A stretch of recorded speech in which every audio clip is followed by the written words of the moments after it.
नवोदय उच्चतर शिक्षा से शहरी मध्यम वर्ग को देहाती कामगारों की तुलना में अधिक लाभ होता है।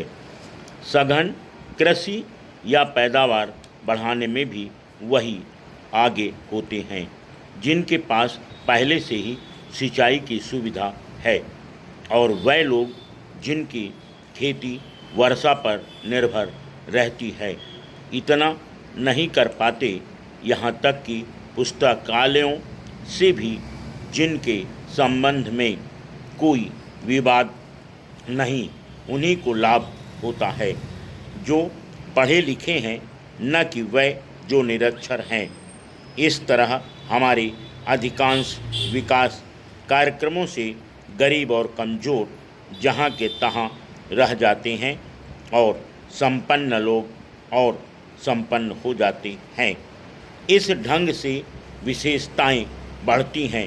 सरकारी संगठनों और गैर सरकारी संगठनों को अपने प्रयासों को शक्तिशाली बनाना चाहिए ताकि वह उन लोगों तक पहुंच सकें जिन्हें वास्तव में उनकी अधिक आवश्यकता है। सरकारी संगठनों को अपना लक्ष्य प्राप्त करने की शीघ्रता होती है, किंतु गैर सरकारी संगठन इस समस्या के मानवीय पहलू को अच्छी तरह समझ सकते हैं।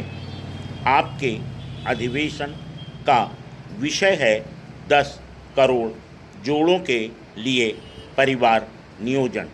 लक्ष्य के बिना हम काम नहीं कर सकते, किंतु लक्ष्य निर्धारित करने में खतरा यह रहता है कि संख्या पूरी करने की कोशिश में आदर्श व्यवहार के सामने गौण पड़ जाता है।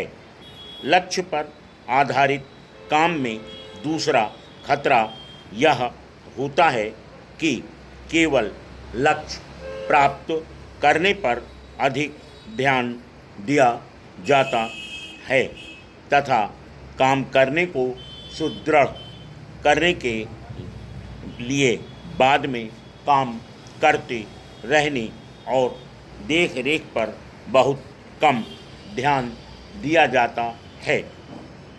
विकसित देशों में परिवार नियोजन और आर्थिक विकास व्यावहारिक तौर पर अलग अलग थे, अतः उनसे हमें बहुत कम मार्गदर्शन मिल सकता है।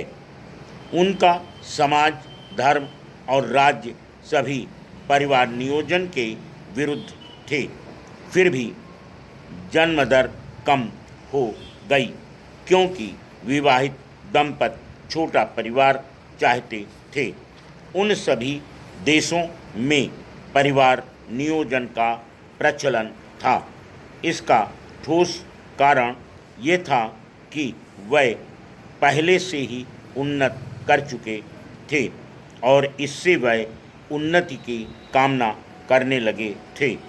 हमारे अपने देश में जहाँ आम लोग गरीब हैं, इसे लोगों की इच्छा या मर्जी पर नहीं छोड़ा जा सकता क्योंकि स्वेच्छा से कुछ करने की स्थिति कुछ शिक्षित होने पर या आर्थिक उन्नत हो जाने पर ही आती है।